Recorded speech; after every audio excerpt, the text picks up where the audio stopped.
What's up, everybody? This your girl Tabitha, but you can call me TG, and welcome to my channel, Wine and Ice Cream. And so, the reason for wine and ice cream is not just because I like wine and ice cream, it's because I wanted to have a platform where we can discuss mental and behavioral health, sexually maladaptive behaviors from our youth, and also, do some life coaching and some mentoring and things like that.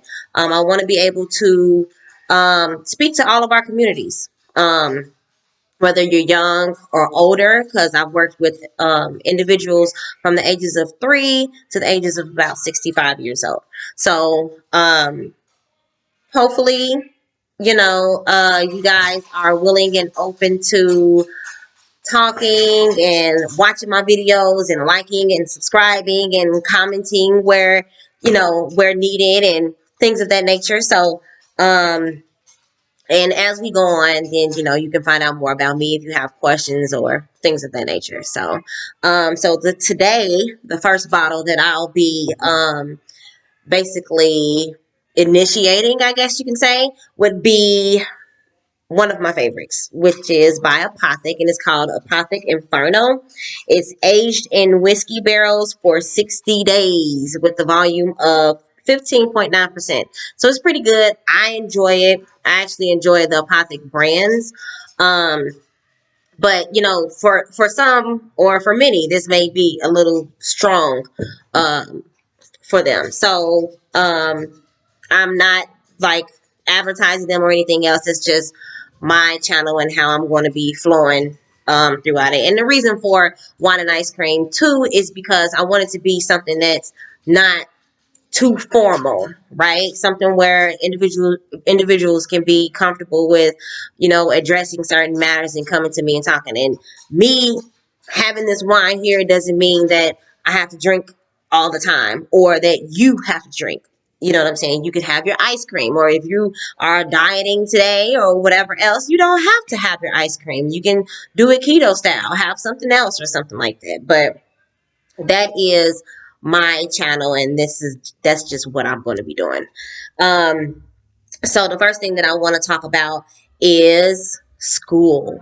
Okay, so me myself, I'm in school. I'm going for my PhD, and so this past weekend I was helping my niece, one of my nieces. I'm gonna show you guys a picture right here. Just kidding, I'm not. And I'm sure they're going to see this video and think that I'm going to show their picture. They don't like taking pictures or anything else. They get it from me. So, but anyway, I was helping her this past weekend with a paper. Now she's a freshman in college, and she had her first first long paper, which is 6 pages long. Okay, and so she works full time. She's a manager at a good restaurant. I won't say which one, but at a good restaurant, and she works really hard. So um it was just difficult for her to get into the motion of doing the paper and getting her ideas together of everything that she needs. And so to talk about this, or me bringing this up, brings up or makes me want to address, are we preparing our kiddos for when they do go to college and get in those English classes where they have to do these papers where they're 6 pages long, 8 pages long, even 4 pages long, right? So I know one thing for me is that now to this point, if I have a 2 to 3 page paper due in both of my classes, I can kind of knock it out. You know what I'm saying? If they're like, okay, well, I want you to do it on this topic and these ideas, then I know where to go to find that information that I need. So my thing is, are we preparing our kiddos for, excuse me, are we preparing our kiddos for being able to follow outlines and being able to have an understanding of how we should start out doing a paper and things of that nature. So one thing that I find too is that professors in different schools, you run into some professors that kind of make things a little bit more difficult than they need to be, as far as outlines and, basically not explaining things enough. You provide this outline outlines are meant to be simple, but you're not doing that because you have all these bullet points here. And if it's a kid who, and I won't say kid, but kind of, yeah, so 18, 19, 20 years old, you're getting your initial classes, even 21, you're going into these initial classes where you're going to be learning new tools and, having brand new experiences and things of that nature. So they have these outlines for people to follow. Okay. And the thing is that even with now, with the pandemic going and everything, is the professor thinking about the pandemic? Is the professor thinking about, okay, is the way I'm doing this going to increase or initiate some sort of anxiety for the students that I have in my class? And anxiety, I think at some point everybody gets some type of anxiety, where it's at an increased level or a lower level, right?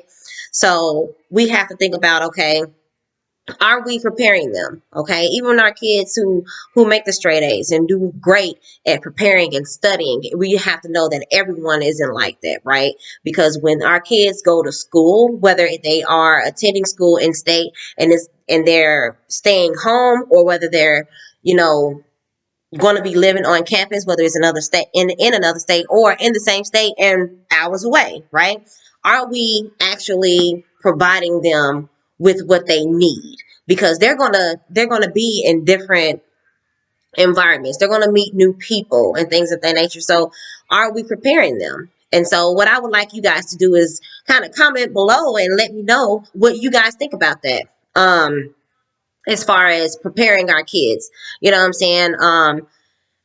And we all know that some kids, depending on what culture and ethnicity they are, they're going to have different experiences, right? They're going to have different experiences, whether it's in the home or whether it's when they go to school, and the way people address them and respond to them and approach them.